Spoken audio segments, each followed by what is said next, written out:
So this webinar is being recorded and it will be posted on the Small Acreage Management website probably by tomorrow. So thanks for joining us today.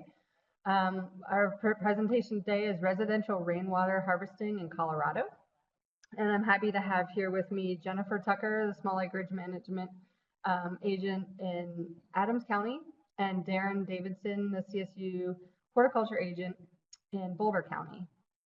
So this presentation today is a cooperative effort between the Colorado Master Gardener Program and the Colorado Small Acreage Program, both CSU extension programs. If you're new to webinars today, just take a look at the bottom left-hand corner of your screen is the chat box, and here's where you can type in your questions as the speakers talk. If you have any questions, feel free to write in your comments or your questions, and they'll try to address them if they can right away. Otherwise, we'll have some Q&A time at the end of both presentations.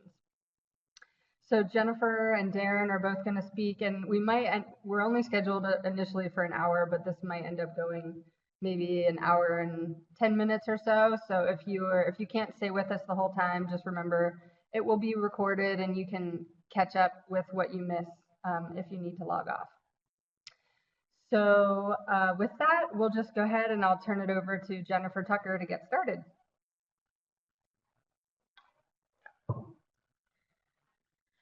Hello, everyone. My name is Jennifer Tucker, and I'm going to be presenting some information to you all on the history of water law and just kind of get you up to speed a little bit about why things are the way they are and how we got to where we are.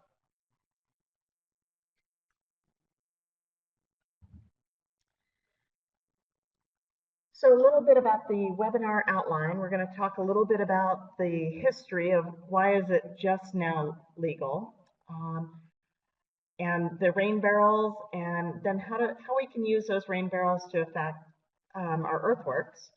And we're going to be integrating both of those aspects into your landscape.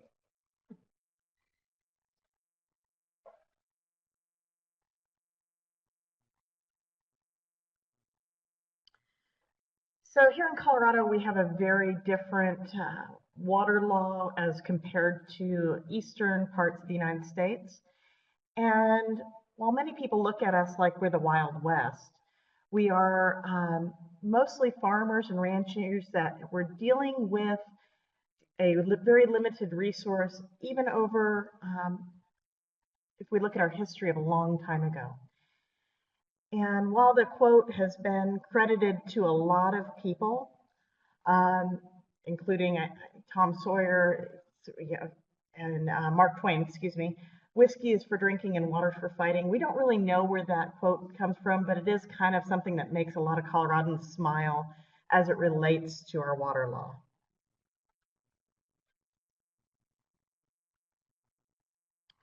So we have to recognize that Colorado, we do not use riparian laws here in Colorado in relation to our water.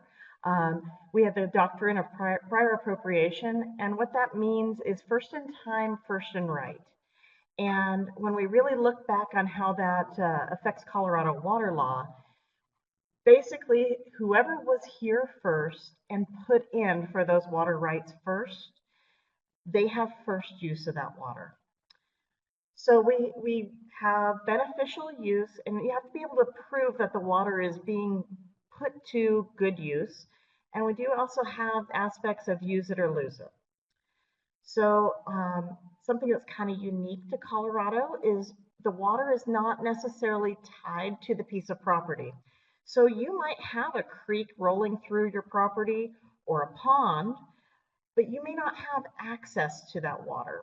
And that's where things get a little bit confusing, especially to folks that are new to Colorado water law. So something to think about is we get a lot of pushback that all the water that is on my property I should have use of. That's not actually realistic, because when we start thinking about if we have flooding, do you really want all that water on your property, and do you want to have to contain it and use it on your own property? And as we start looking into the history of Colorado water law, we have agreements with other states that we are legally obligated to provide water to. And especially when we start looking at the western part of the United States, if we don't provide that water, there are financial obligations to the state. So our water law is administered through the state in our water courts, and it is a very technical process that you wouldn't just want to walk into a water court without significant background and the help of resources of those who are highly educated in that. But our adherence to those interstate compacts, and we'll talk about that here in a few minutes about how we are in some of those agreements. Again, those are legally obligations that we have here in Colorado that are were made a long time ago, and they are upheld through our first-in-time prior appropriation method of water appropriation.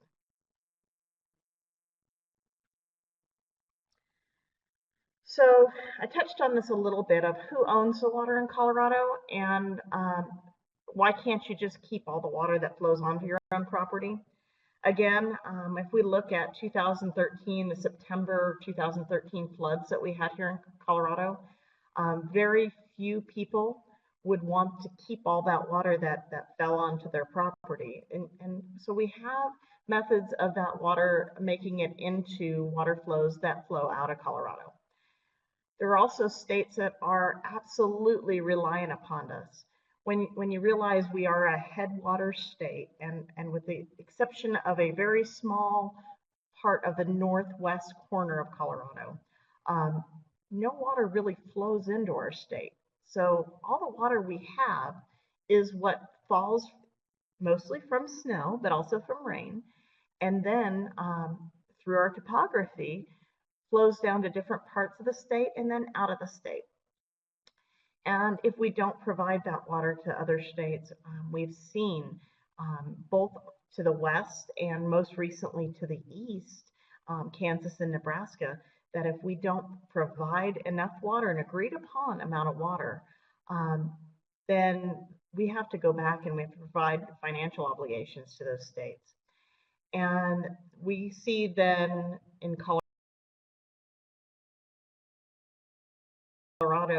agricultural wells are often some of the very first to turn off. We've all been through water restrictions, and while that can be a pretty big hassle in an urban landscape, when we start looking at the agricultural ramifications of, let's say, an alfalfa crop, if a pivot, so the well is turned off, meaning the farmer can't water that field, he's not only losing a cutting or two of that alfalfa, he may well lose the entire alfalfa crop, have to reseed it, and that's a multi-year process. So it can be a pretty big and devastating issue when a well does get turned off. So brief history is State Bill 09-080, and that was the first one that came around, and that really became active in 2010. It went through in 09, but we started seeing people who had a domestic well that they were allowed to use 100 gallons annually from rainwater. Well, that wasn't much. And that rainwater could only be diverted from a home, so you couldn't pull it off of a shop. And you had to have a permit. You had to go through the state water board and actually get a permit. And that only was applicable to those that were on a well. So everybody that was on city water wasn't an option. So it was an advantage to rural Coloradans, but didn't have a big impact. Also, House Bill 09-1129, that allowed special permits for subdivision developers. This was really a very small impact, and this water law was very small scale, where we were only able to service those that had approached it. Jane, we'll see what we can do to fix the echo.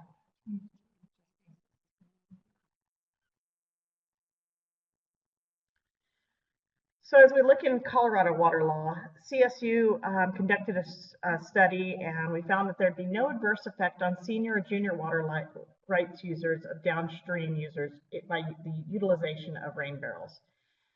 And that kind of put into play our current water law that allows homeowners to have 2 rain barrels. And we're going to go into that here shortly.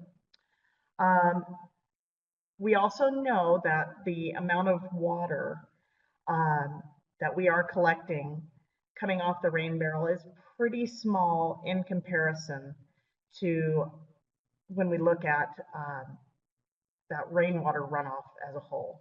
So now in 2016, we can have our 2 rain barrels, and we'll talk a little bit about that. Sheila and Trina will talk a little bit about junior and cedar water rights offline if you'd like, but it basically goes back to that first in time, first in right. So who got there first and who has the oldest water rights? We could spend a week on water law explaining in-depth Colorado water law.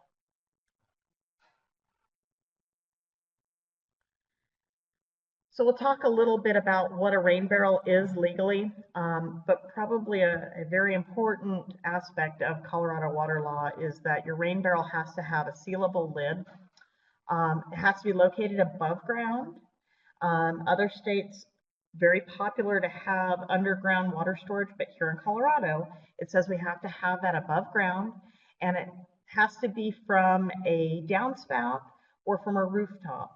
And so that's really kind of the essential definition of a rain barrel.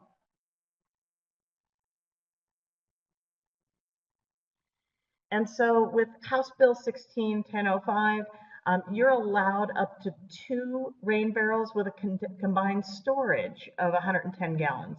Now what that means is you can have 2 rain barrels, and you can have those in continuous use. So we can now exceed that 100-gallon limitation that was in the previous laws. So you can use a lot more water, but you can only have 2 rain barrels total. They can be in tandem and attached, or they can be coming off of 2 separate downspouts. So do keep that in mind. And so what you're seeing here in the photo, that is not a legal option. That was a chained rain barrel system. We cannot use that here in Colorado. It's against the law.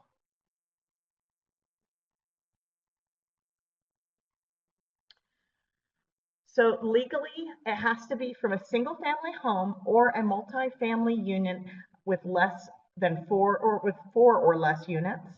And it has to be collected from the roof. And again, it is still limited to that 2 rain barrels, even on that 4 unit. No apartment complexes and no multi-family units. Again, more than 4 units.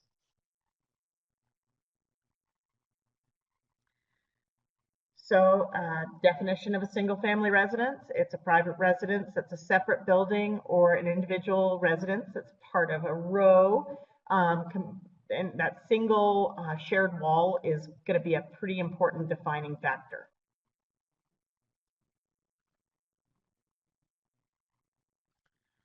So apartments and condos, again, you got to have less than 4 units or less. And recognize it's 110 gallons per building, not per apartment.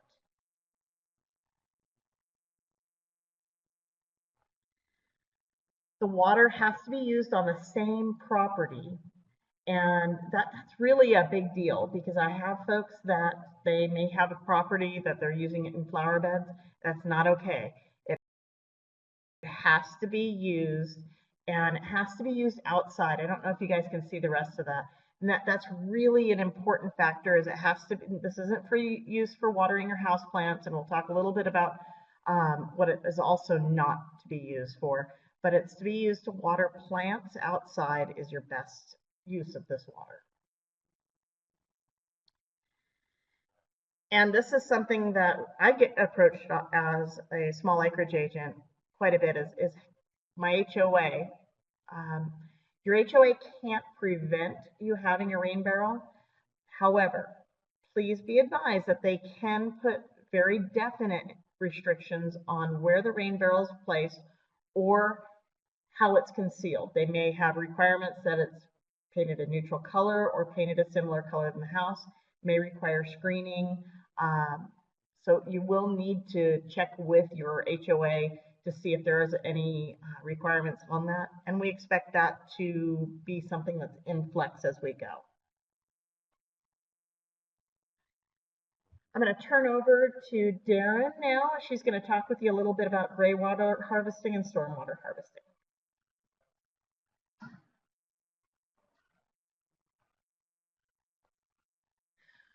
Okay, hi everyone, this is Deryn Davidson. I'm the Boulder County Horticulture Extension Agent. And I'm going to just sort of take part 2 of this presentation. So gray water harvesting is very different than rain barrel water harvesting. Stormwater harvesting is also different. I've gotten questions, can I put gray water into my rain barrels? The answer is absolutely not. These are very separate systems. If you're interested in gray water harvesting, and that is collecting your shower water or your washing machine water, that is legal, but that's a whole separate topic, and you can find a lot of information. We have some fact sheets that are going to be coming out soon on that, but that is a separate thing from rain barrels. And then stormwater harvesting, we're going to talk a little bit about passive harvesting and how you integrate the rain barrels into your landscape. But again, stormwater harvesting is considered the runoff once it's hit the ground. And to legally use rain barrels, it's captured water from your roof or your downspout.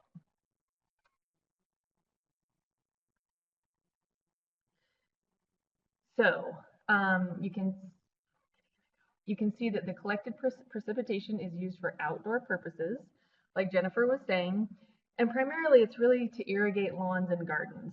So you just sort of want to keep it simple. People come up with all different scenarios of can I do this, can I do that, but just keep in mind this is really to be used on your outdoor landscape. You cannot wash dishes with it. You definitely don't want to drink it. You can't use the water to do your laundry. Like I was saying, you can come up with all kinds of different ideas, but you want to keep it on the landscape. And all this information that Jennifer covered and then that I just briefly covered is regulated by the state engineer.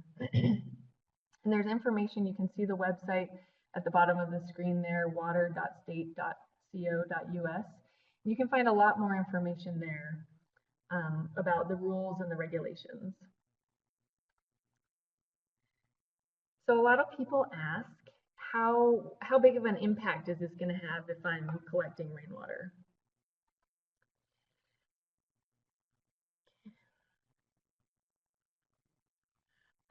So one of the benefits of rain barrel use is not a whole lot of water that you can collect, but one of the nice things is that you can capture the water to use later where you want it. And if you see the photo on the right, I'm going to grab the arrow real quick.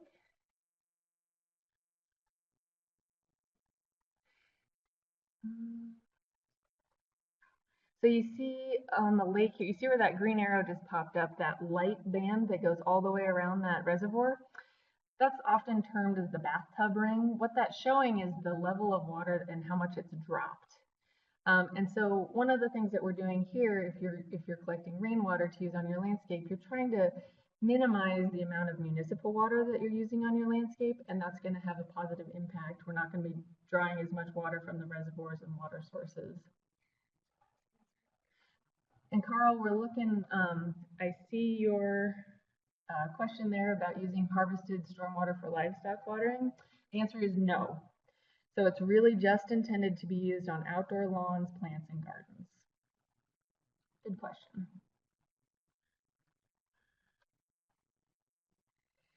So people also want to know how much money or how much water can I save? Well, all of that depends on your site. So it depends on how much precipitation you get, what the hydrology is of your landscape. If you're looking at, the water use of the different plants you have, if you have high water use plants, the water in your rain barrel is not going to go as far as if you have more xeric plants, and so on and so forth. So it really does depend. But just to give you an idea, if you have two rain barrels, two 55-gallon rain barrels for a total of 110 gallons, the approximation is that you would be able to adequately water, which means apply 1 inch of water to about 180 square feet. So that's a little bit smaller than 15 feet by 15 feet. So hopefully that kind of gives you a visual of how much. So while it is great to be able to use this rainwater, it's not 110 gallons at any one given time will water a certain area, but it's not like enough water to water a really huge landscape. But again, you can continue to fill your rain barrel every time it rains, and you can apply that 110 gallons multiple times.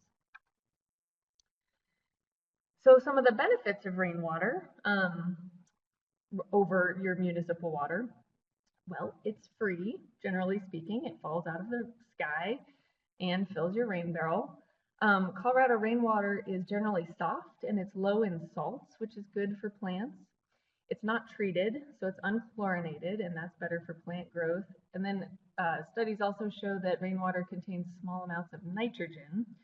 So if you've noticed, just even after the past couple of days, we've gotten some moisture, we get sort of a greening effect after a rain event. That's because the plants are getting a little shot of nitrogen.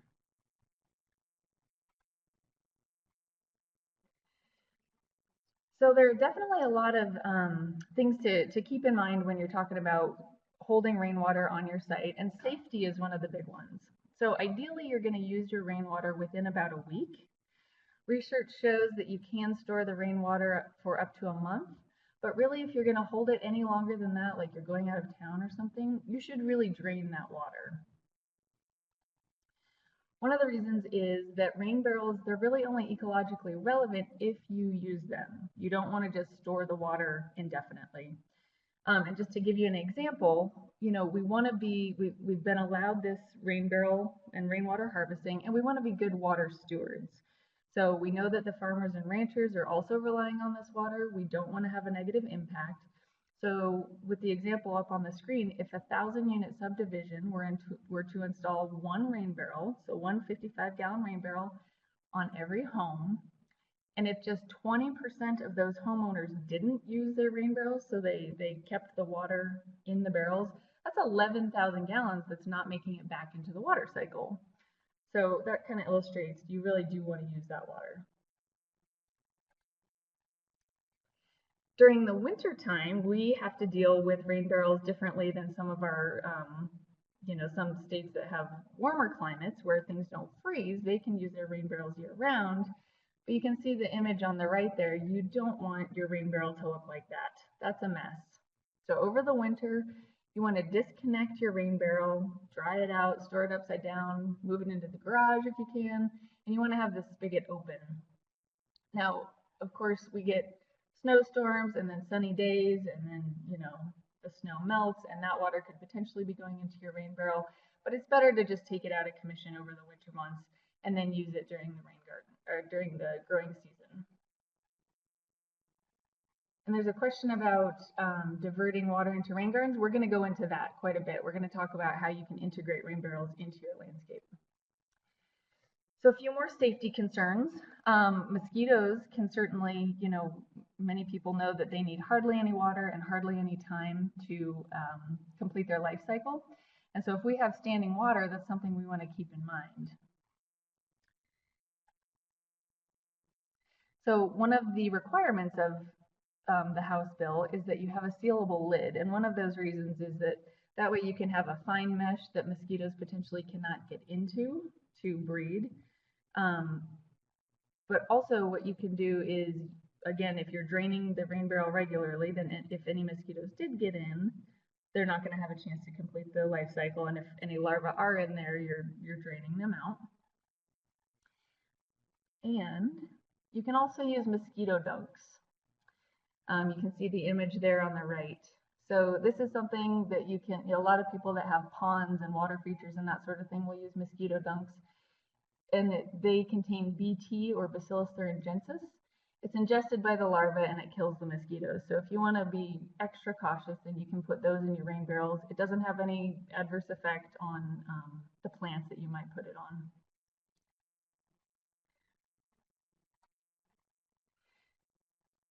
So some more safety concerns is water quality. So as I was saying, generally Colorado rainwater is high quality, but one of the biggest problems we have is that because our rainstorms are sort of few and far between, our rooftops have a chance to get kind of gunky. So you can get bird poop, dirt, dust, that sort of thing. And those are going to build up and potentially, wash down into your rain barrel. But there are some things in place to deal with that. And one of those is called a first flush. And really this depends on how you're going to use your water, but a first flush device is a really good idea. So you can see in the image there, again, I'm going to grab the arrow. The picture on the left here shows, if you imagine these are PVC pipes, your downspout goes into where the green arrow is here, and the water comes in. This chamber is empty, but that's where the first several gallons of water that's coming off your roof are going to go first. As this tube fills up, the ball rises, and this water down here is going to be the dirtier water, and then the water that's going to pass over that is generally going to be more clean, and that's what's going to make it into your rain barrel.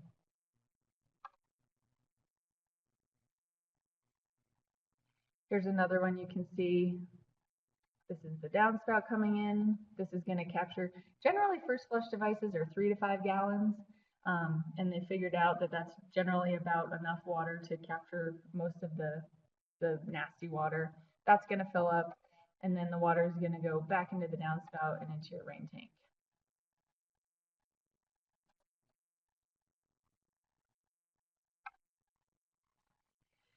So algae growth can happen, particularly if your tank is light in color or translucent.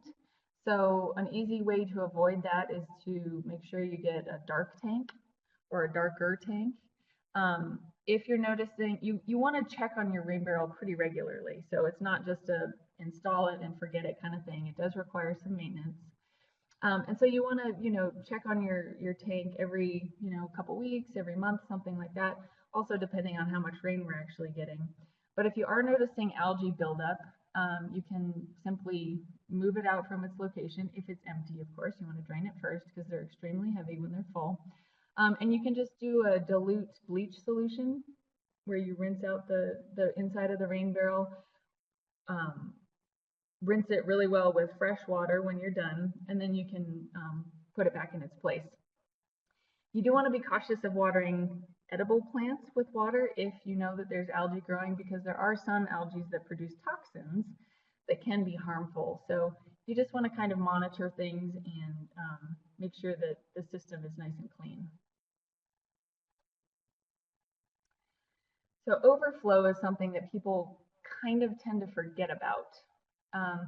So, it's rare, but we do get those deluge rains, like Jennifer was saying, when we got the flood and that sort of thing. So you see on this example, you've got the downspout here. This barrel has filled to capacity. It doesn't take long to fill 55 gallons. And if this hose isn't open, or if your overflow, you can see right there, is too small, it's just going to come pouring out. So you want to really pay attention to where the overflow is going. You want to direct it away from the foundation of your home and direct it to somewhere where it can actually be used, so out into the landscape. So just as a reminder, this PowerPoint, this whole webinar will be recorded and it will be available online. So your barrel has to have an overflow. You want it about 2 or 3 inches from the top of the barrel, so that when it fills up, once it reaches the top, the overflow hose, as in this image here, allows the excess water to go where you want it. And you can see they just put it where the downspout might have been naturally, so it's going out into the yard.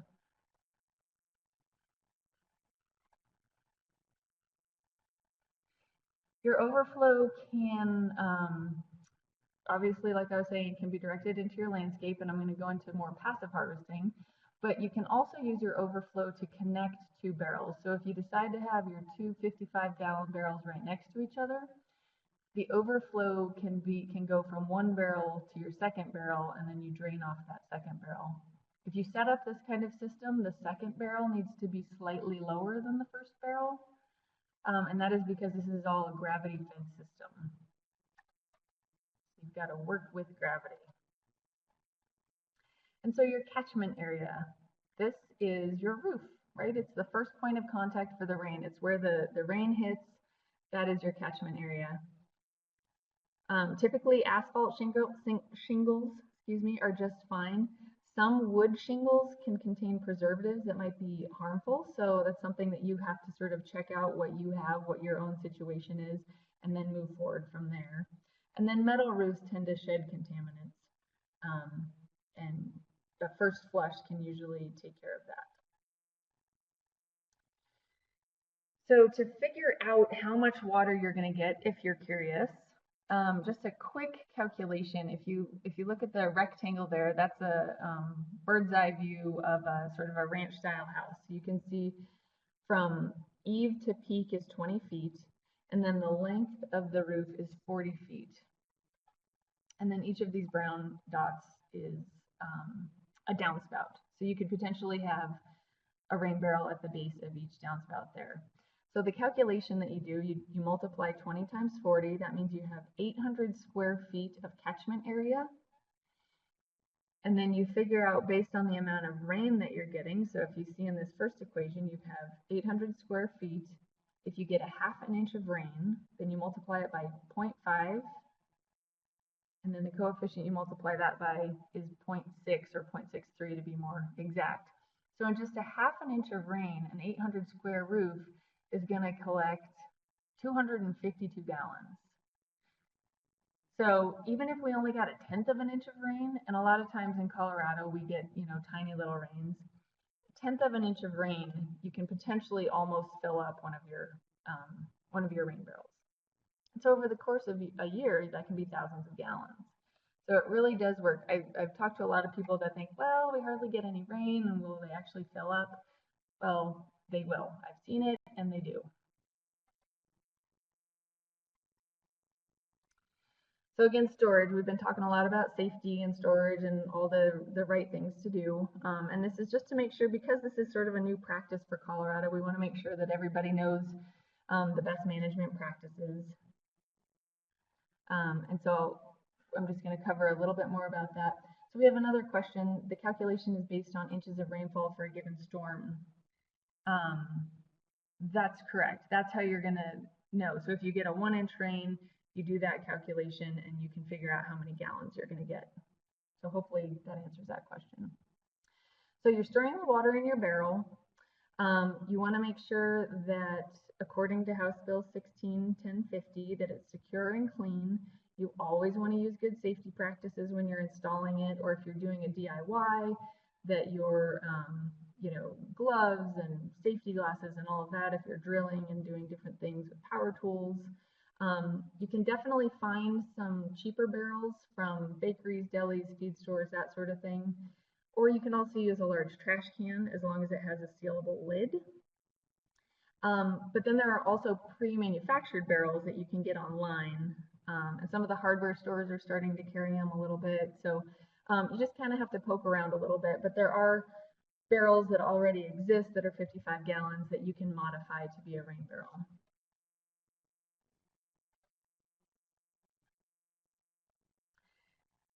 So again, House Bill 16-1005 requires that you have a sealable lid. You can put that screen in, like we've been talking about for mosquito control.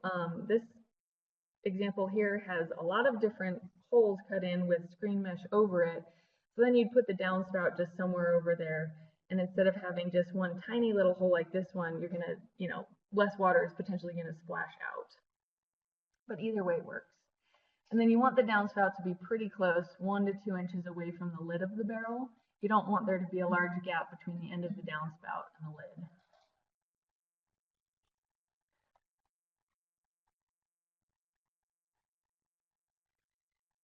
So the bottom line here is this is what the barrel must have. You've got to have your overflow, because the barrels, in a heavy rain, the barrel will fill up, and so you do need to have that overflow that you can direct into your landscape. You have to have an inlet on the top where your downspout is going to be directed, and then you have to have an outlet, and that's where you're going to attach your hose and drain the water from, whether it's into a hose or a watering can or whatever. And you want to make sure that if you're making this yourself or you're buying a pre-made one, you want that spigot on the bottom to be 3 to 4 inches from the base. This allows enough access so that you can get your hand in there and get your hose attached, but it also allows sediment to settle so that you can just have clean water.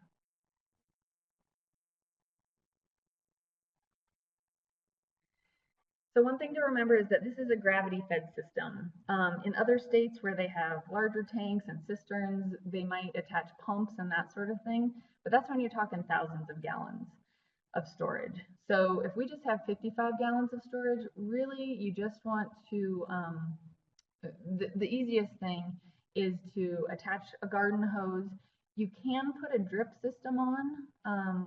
You don't want to have any emitters, so you would just have the spaghetti tubing open. But because this is a gravity-fed system, the pressure is going to be more when the tank is full, and as it starts to empty, you're going to have less and less pressure. So you can raise the barrel up onto a stand, and I'll talk about that in a little bit.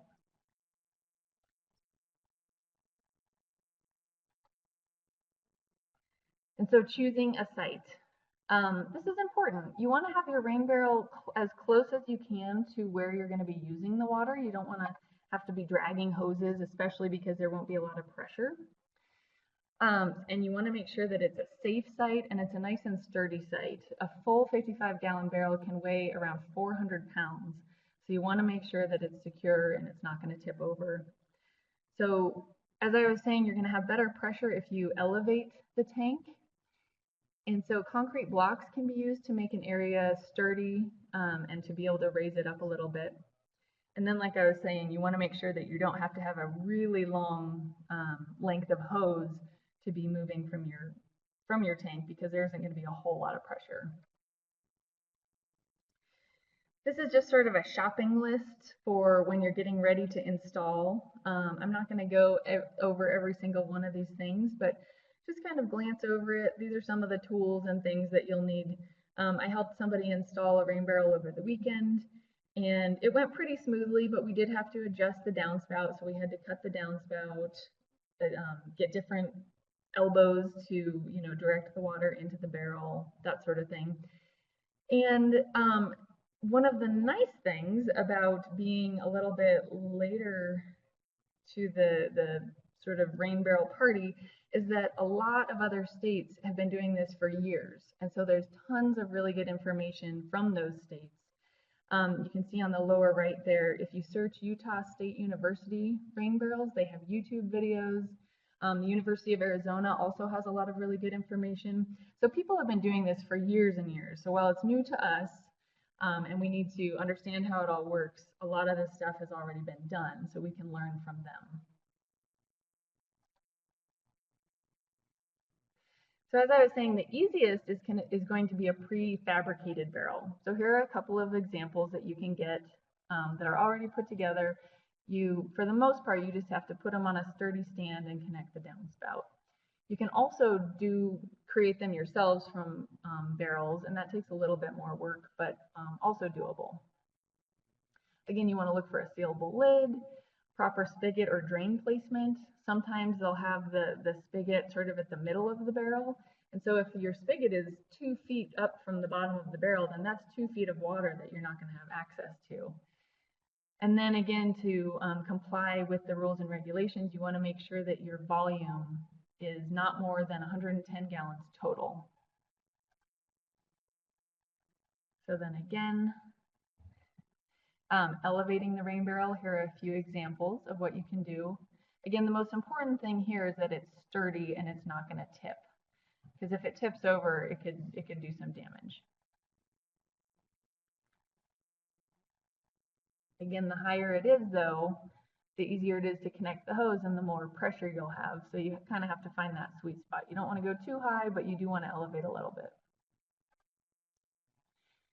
And then again, your downspout, you want to direct it as close to the inlet hole as possible. You want to have just about a 1 to 2 inch gap, otherwise there's potential for the water to splash out.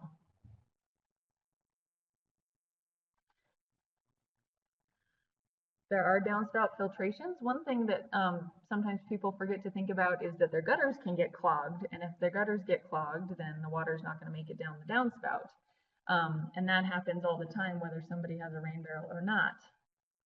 So you can get a few things like this. This is going to stop leaves and sticks from going down the downspout, but you need to clean out that gutter. This is something called a leaf eater. So you can see the downspout was cut, and the leaf eater goes in place in between the downspout, and then the barrel would be down here. That's going to catch any sticks or twigs or anything and stop it from getting clogged up at the mouth of the barrel. And then this is just another example of a diverter.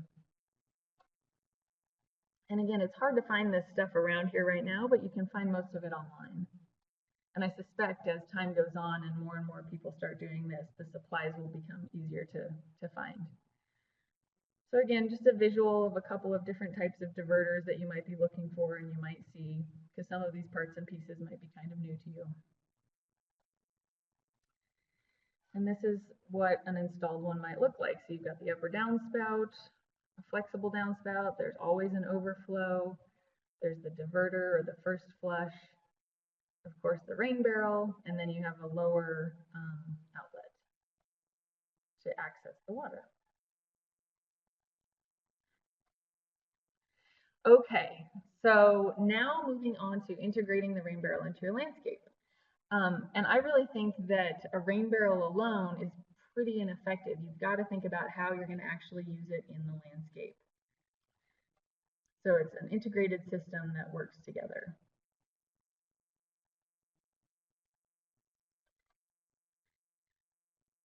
We have a comment that there are a lot of manufacturers of roof gutter screens and guards that keep debris out of gutters. That is true, yes, there are. And that's some of what I was covering. There are definitely different options for that. So when we start talking about what we do with the rainwater, either from the rain barrel or just directly from our downspout, that's more passive rainwater harvesting. So rather than active, where we're capturing it to use later, passive rainwater harvesting is moving the water through your landscape to use it immediately. And then it's going directly back into the water cycle. So again, back to this picture on the left where you have this rain barrel absolutely overflowing and not going anywhere useful, that's the water that you want to direct into your landscape. The picture on the right simply shows the bottom of a downspout that we're all more familiar with. So when you're thinking about passive water harvesting and integrating it into your landscape, you want to think about slowing the water, spreading it out, and then sinking it. So rather than the water rushing off your lawn or your sidewalk or your driveway and into the street, where it then, picks up all kinds of pollutants, goes into our storm drains, and then makes it into lakes and rivers and that sort of thing, you're trying to get the water to infiltrate into the water system right on your site. And you can do that through gutters and downspouts, swales, berms, French drains, and bio-infiltration gardens. So that's what I'm going to zip through right now.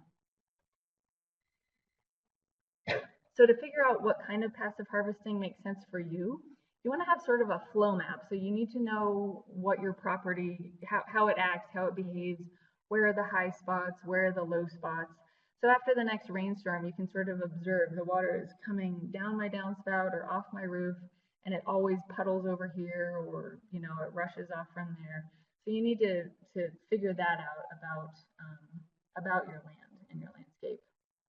You can create a really simple little map. This is an aerial view just sketched out. You've got in the middle there, the footprint of the house and then some landscape features. And the blue arrows are just highlighting what direction the rainwater is running.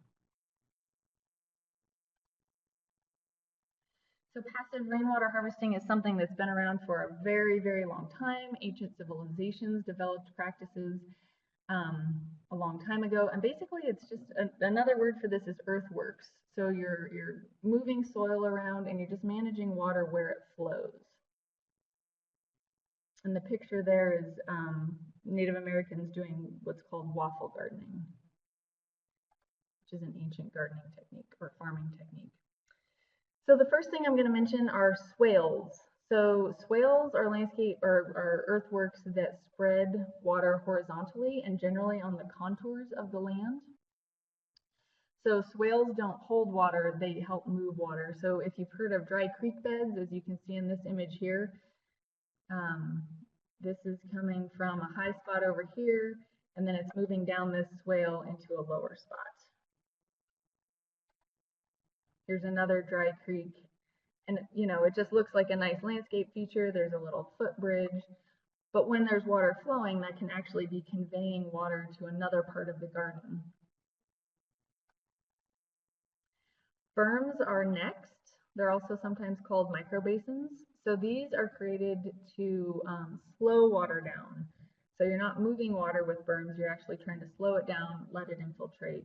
And you can see the images here in the upper right and the lower right. These are designed, they're just raised areas of soil where the water can fill up one berm and then overflow and go into the next berm. So again, you're just slowing the water on the landscape. And this might be water that's coming from your rain barrel, or it might be water that's just coming from your downspout. If you do create berms, you want to make sure that the transition between the flat grade and the grade of the berm is sort of a natural, easy slope. You don't want it to be a hard angle. Two reasons. One is, with the top example here, as water comes and hits that angle, because if it's too sharp, it's going to start to erode and break down the berm. Whereas if it's more of a gentle slope, that's not going to happen. And then also, you don't necessarily want your front yard or your backyard to look like it has all these little road bumps everywhere. So if it has a more natural, gentle slope, then it's going to blend into the landscape better. You don't want that, but you want that. Next, we have French drains. So French drains spread and slow the water. These are often used if you're having water pooling issues near your foundation. There's a little more infrastructure involved. You have your downspout is connected to PVC pipe that goes to a gravel area, as you can see on those images. But you can also use it just as a landscaping feature to move water where you want it to go. Here's a cross section. You can see we've got the soil here. This is maybe turf. And this is a trench filled with gravel, and then your pipe here. And the way it works is once the pipe reaches the gravel area, the pipe is perforated, and it allows the water to seep out slowly. And so finally, we have bioinfiltration gardens. So these spread, slow, and sink. So these do all of the things that we're trying to accomplish with passive rainwater collection. And bioinfiltration garden is really just a fancy name for rain gardens. So these are becoming more and more popular. This big one here is a very large rain garden. And basically what they do is they're just a depressed area where stormwater can run into that. The plant choices can, depending on what plants you put in there, especially grasses, they have very fibrous roots. They can start to clean the water if it's polluted at all. And it's going to be better quality water that's infiltrating into the ground and back into the water cycle. So you can have huge ones like that. This is clearly in front of apartments or condos or something, but you can also have smaller ones just in front of your home that just look like a landscaped bed. And so they're modeled after natural ecosystems. Again, they keep water on site, and they can reduce heavy metals and nutrients and other bad stuff that stormwater can kind of pick up along the way. So to install them, you want to make sure that you're locating it in an area where your runoff naturally occurs anyway. So water follows the path of least resistance. It's always going to travel downhill. Even if you have a spot in your yard that you think it would look really beautiful, if it's higher than where the water flows, it'll never work. So you want to make sure that you're placing these in a lower spot in your yard. You definitely want to keep rain gardens at least 10 feet away from buildings, 35 feet away from septic tanks, and 50 feet away from water wells. And this is because you're directing a large amount of water into one spot, so you don't want to have a negative impact on anything. If your house doesn't have any gutters, then it's going to be a lot harder to capture rainwater. You might want to think about installing gutter, and that would be a part of your whole system. So you could sort of think of that as it's part of your active or passive rainwatering system. So you can kind of see in this illustration how the rainwater works. Up by the house, the gutters and downspouts drain over to this rain garden area. And native plants tend to be the ones that are best suited for rain gardens because they can handle periods of dry and then they can handle periods of wet. I have a question about rain chains. Rain chains are kind of more decorative than anything else. They do direct water down, but they really are more of a decorative thing. You could have your rain chain go to the top of a rain barrel though. So plant selection for all these different landscape features. All plants need water during establishment, even if it's considered xeric or native. But a lot of them, once they're established, can get by with less water. So Plant Select, that's a CSU and Denver Botanic Garden and some others. It's a program that they research and find plants that do well in our area, don't need a whole lot of water, so that's a good place to check out. But you definitely want to look for plants that are water-wise or considered xeric. So again, designing for rainwater harvesting, this includes your active water harvesting, which is the rain barrel, which we're now allowed to do, which is great. We just want to make sure that we're following the rules and regulations so that we don't abuse the privilege. And then you want to tie that into the passive water harvesting, and that's all of the features that I was just discussing, the berms and the swales, French drains and rain gardens, and it's best really when these all work together, when it's really an integrated system. And so if you see in this image here, this is passive harvesting, but we can imagine that our rain barrel is there. So the rainwater is going from our gutter and downspout to the rain barrel. So either this is your overflow or this is you actually draining and watering your rain barrel. It's moving down a swale, and then it hits this bermed area, which actually serves as a rain garden. So you can see that sort of has all the different features together. And I will say that this photo here is a rain garden that was recently planted. So you can see all the spaces in between, and it doesn't look very full. But once a rain garden fills in, ideally it just looks like any other landscaped area, and you don't necessarily notice that there's a big depression. And then I like this quote. I don't know if Benjamin Franklin actually said it, but I think it's pretty accurate. When the well is dry, we know the worth of water. So really paying attention to all of this stuff and doing what we can to help conserve water is an important thing. So we're glad that you all joined us on this rain barrel installation and use webinar, and now we can try to field some questions. So give us just a second.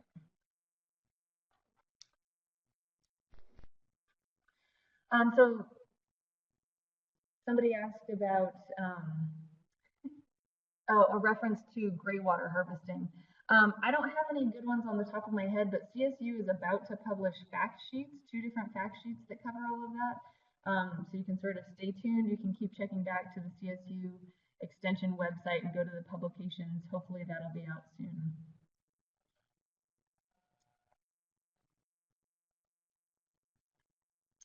We're making our way through the questions here, just a second. We have a rain barrel that is cracked. For the most part on the rain barrels, when you have damage from cracking, I'm assuming maybe it had froze or some obvious damage to it. You're going to be best to replace the entire barrel.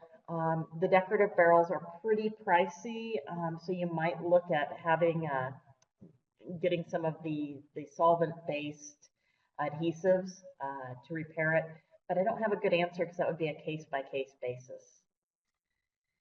And then the question about protecting against mosquitoes in rain gardens. So I'm glad you brought that up.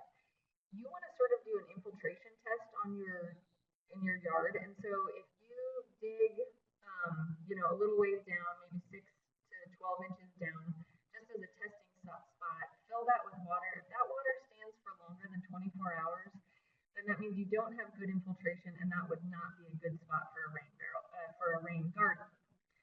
If it does drain, then after a big rain, rain and you have a rain garden in place, the water will go in there, but it's going to infiltrate in. So you're not really creating a pond where there's going to be standing water where mosquitoes can breed. So it looks like there's a question about wells and septic systems. I'm not sure what your concerns would be other than that you place the rain barrel appropriately to the house and that you have drainage that's going away from your leach field. But beyond that, there shouldn't be any effect on that. And then Sheila and Trent are asking about where to purchase a good rain barrel extension. We can't really provide you a single source vendor. But what we can tell you is if you're going to make your own rain barrel or a do-it-yourself type situation, make sure that you're using a food grade unit and make sure it's really clean. Beyond that, make sure you are following the law, that it's a sealed top, that it's got screening, so you've got all those preventions and those sort of things that were covered by Deryn today. And yes, a rain barrel can only be on a house or a multi-unit home of the 4 or less units. Can't put it on the barn, a shed, a workshop, any of that. It needs to be on the home.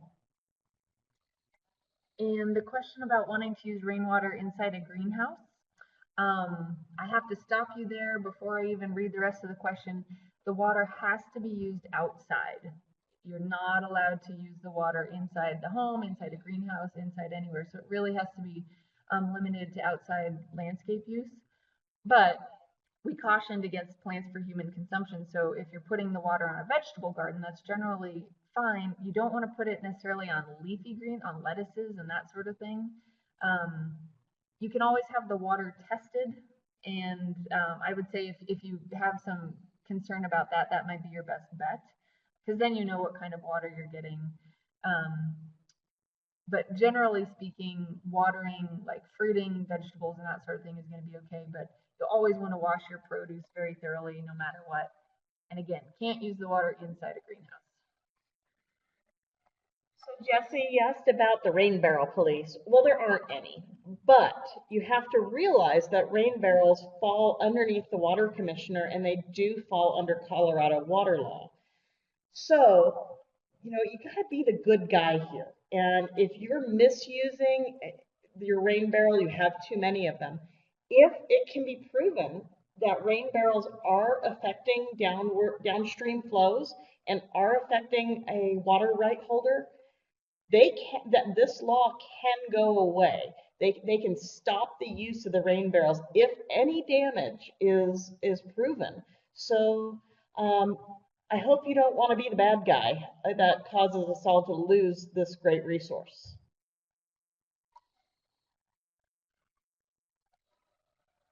And I see a question about where will this recorded webinar be posted. I'll just type in the address here. Basically, if you Google Colorado State University small acreages, it'll come up with the site. And while she's typing that in, there was a question about other states and their water laws. So Colorado has very unique water laws. Some of the western states have similar water laws, but being a headwater state, ours are drastically different than, say, California, who is an arid western state. So this webinar is definitely directed to Colorado consumers and based on Colorado law. You're going to have to definitely look into your individual states if you're not in Colorado.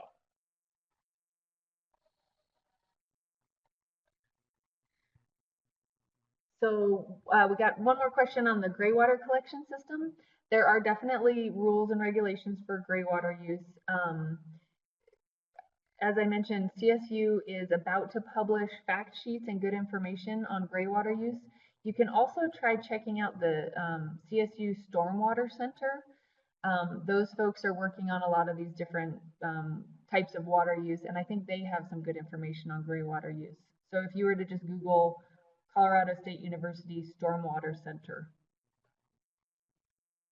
And just kind of a wrap up on Colorado water law, you know, I really encourage you guys to look a little bit into it. It's a tremendous historical document that's got a lot of cool things and a lot of great information on it. It's very complex, and realize that while it may seem silly to those that don't understand it, it's there for a reason. If we didn't have such strict water law and regulations, we wouldn't have the water that we have to have the nice things we have here in Colorado, and other states would be devastated by the lack of water flowing from our beautiful mountains.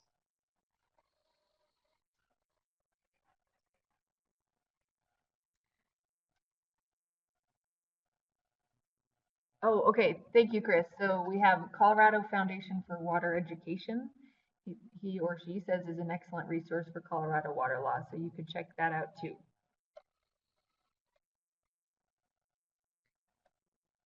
We'll hang on for just another minute and see if we get any more questions. Otherwise, thanks for joining us, and the presentation will be posted probably by the end of the day or tomorrow on the Small Acreage Management website. Thanks, everyone.